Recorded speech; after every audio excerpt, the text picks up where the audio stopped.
Hello दोस्तों, हम मगध साम्राज्य के बारे में पढ़ेंगे। मगध जो कि 16 महाजनपद हुए, उनमें से एक महाजनपद था जो कि आगे चल के बहुत ही शक्तिशाली राज्य के रूप में उभरा।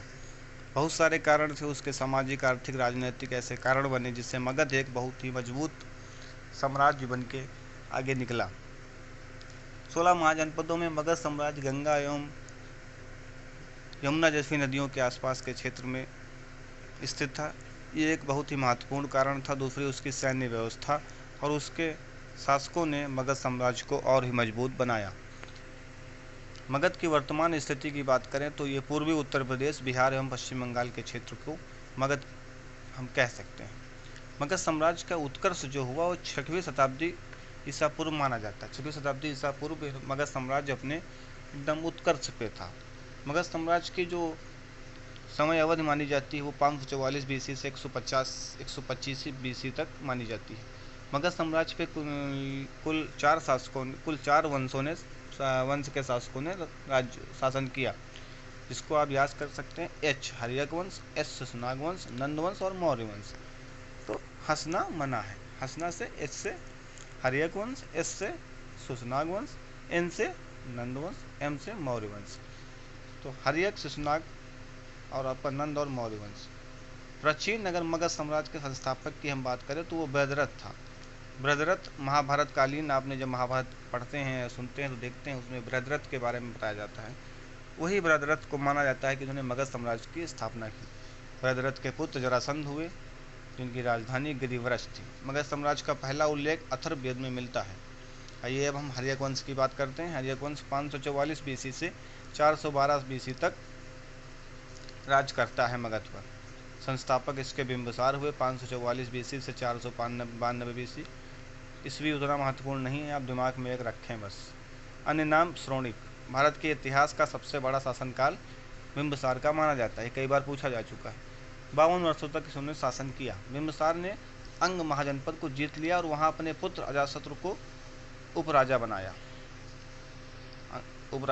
बिंबिसार ने राज्य विस्तृत करने के लिए विवाह संबंधों का सहारा लिया। पहली बार कोई राज्य या कोई राजा ऐसा कर रहा है कि विवाह संबंधों की मदद से भारत देश में अपने जो है स्थिति को मजबूत कर रहा है, अपने राज्य का विस्तार कर रहा है। तो सबसे पहले उन्होंने क्या किया, महाकौशल में जो कौशल नरेश प्रसेनजीत की बहन थी उनके साथ शादी की। जब उनके साथ शादी की तो कौशल नरेश ने अपनी काशी को, जो काशी शहर था, उसको दान के रूप में, दहेज के रूप में कह सकते हैं, महाकौशल्या को दे दिया। तो दहेज की प्रथा बहुत पुरानी है, वो आप देख सकते हैं। दहेज के रूप में काशी को दे दिया बिंबिसार को। चेलना चेतक की पुत्री हुई, उन्होंने चेलना से भी शादी की। क्षेमा भद्र प्रदेश की राजकुमारी क्षेमा से इन्होंने शादी की। बिंबिसार प्रारंभ में बौद्ध धर्म को मानता था, लेकिन चेलना के प्रभाव के कारण इसने जैन धर्म को अपना लिया। जिसकी राजधानी राजगृह थी। बिंबिसार का जो ज्येष्ठ पुत्र था दर्शक, उसको उत्तराधिकारी बनाया गया, परंतु अजातशत्रु ने अपने पिता बिंबिसार की हत्या करके खुद गद्दी जो है कब्जा कर ली। पिता की हत्या के कारण अजातशत्रु को पितृहंता भी कहा जाता है। तो पहला पितृहंता अजातशत्रु बनता है। अजातशत्रु की भी उसकी पुत्र उदयन के द्वारा हत्या कर दी जाती है। इस प्रकार हर्यक वंश को पितृहंता वंश भी कहा गया। तो बिंबिसार को अजातशत्रु ने मारा, अजातशत्रु को उसके पुत्र उदयन ने मारा। अजातशत्रु 492 बीसी से 460 बीसी तक शासन में रहता है। इसका अन्य नाम कुड़िक भी था। कुड़िक पितृहंता को कहते हैं। माता इसकी महाकौशला थी, जिसे कौशल राजा प्रसेनजीत की बहन थी, वो इसकी माता थी। लेकिन बिंबिसार के मरने के बाद कौशल देश के राजा ने काशी को वापस ले लिया था, जिसको अजातशत्रु दोबारा जीतेगा। 483 बीसी में जो प्रथम बौद्ध संगत हुई सप्तपर्णी राजगृह में, महाकश्यप जिसका अध्यक्ष था, वो अजातशत्रु के समय हुई। काशी के लिए प्रसेनजीत से संघर्ष हुआ और वह विजयी हुआ। और इस अब की बार प्रसेनजीत की बहन न होकर बेटे से शादी इसने कर ली अजातशत्रु ने। अजातशत्रु जैन धर्म का अनुयायी था। महावीर स्वामी महात्मा बुद्ध की मृत्यु इसी के शासनकाल में हुई थी। कभी कभी पूछते हैं कि महात्मा बुद्ध की मृत्यु जब हुई तो उसमें भारत में किसका शासन था, तो अजातशत्रु का शासन था। उदयन इसके बाद आता है 460 बीसी से 444 बीसी। द्वितीय पितृहंता कहा जाता है। पाटलिपुत्र नगर की इसने स्थापना की। गंगा को सोन नदी पर कुसुमपुरा के नाम से भी जाना जाता है, राजधानी इसने बनाया। उदयन के 3 पुत्र थे जो क्रम से शासन किए, अनिरुद्ध, मुंडा और नागदशक। नागदशक ही हर्यक वंश का अंतिम शासक था, जिसकी हत्या उसके पुत्र उसके मंत्री नागदर्शक ने कर दी। नागदर्शक ने नहीं की थी, शिशुनाग ने की थी। शिशुनाग ही शिशुनाग वंश की स्थापना करेगा। शिशुनाग वंश 412 से लेकर 394। संस्थापक शिशुनाग, राजधानी वैशाली। शिशुनाग ने अवंती को जीता, प्रद्योत को पराजित करके शिशुनाग ने अवंती को जीत लिया।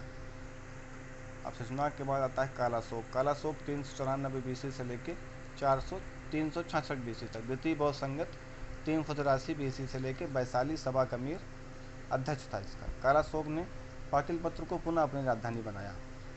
इसके 10 पुत्रों में नंदीवर्धन, इसका जो आपका अंतिम शासक हुआ शिशुनाग वंश का, नंदीवर्धन की हत्या महापद्मनंद ने छुरा भोग कर मार दिया उसको। महापद्मनंद के नए वंश नंद वंश की स्थापना की। तो इसके बाद आता है महापद्मनंद, जिसने नंद वंश की स्थापना की। नंद वंश 344 बीसी से लेकर 323 बीसी तक रहा, जिसके संस्थापक महापद्मनंद थे। इसका अन्य नाम उग्रसेन, एक राज, सर्वछांतक, परशुराम का दूसरा अवतार और इसके समकालीन पाणिन था। घनानंद इसका अंतिम शासक हुआ। सिकंदर का जो आक्रमण भारत पे हुआ वो इसी के समय हुआ। अग्रमीज नाम से भी जाना जाता है।